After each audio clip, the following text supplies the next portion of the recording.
Di awal tahun 2019, di masa kepemimpinan Wali Kota Banjarmasin dan Wakil Wali Kota Banjarmasin, pejabat pemimpin tinggi Pratama di lingkungan pemerintah Kota Banjarmasin kembali bergeser. Pelantikan pejabat ini dilaksanakan di Aula Kayu Baimbai Balai Kota Banjarmasin, Baisukan Jumat 25 Januari 2019.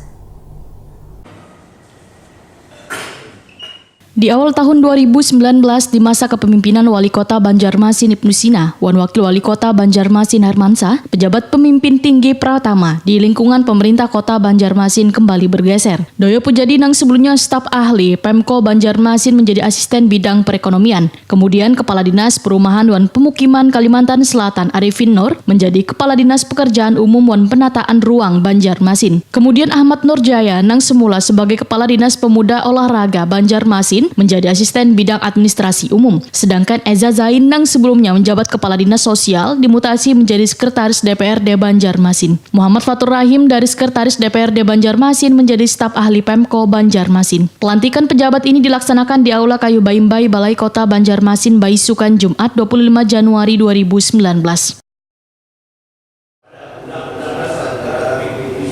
Tahun 1945.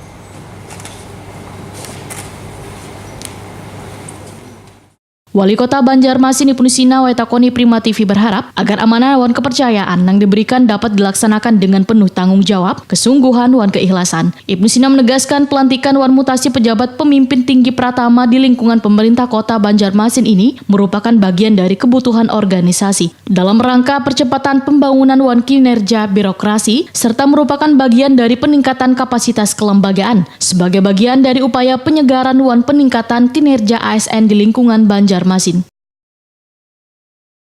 Pertama ngisi yang kosong, kan asisten 1, asisten 2 kosong PLT, asisten 3 juga kosong PLT. Nah ini yang kita definitifkan.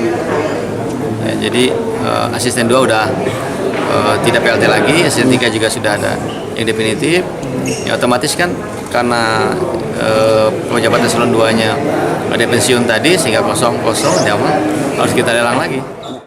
Pengisian jabatan di pemerintah kota ini, ujar Ibnu Sina, harus dilakukan untuk memberikan perubahan dan tantangan, terutama bagi bubuhan pimpinan SKPD untuk pencapaian target setiap program kegiatan yang telah direncanakan di tahun 2019 ini.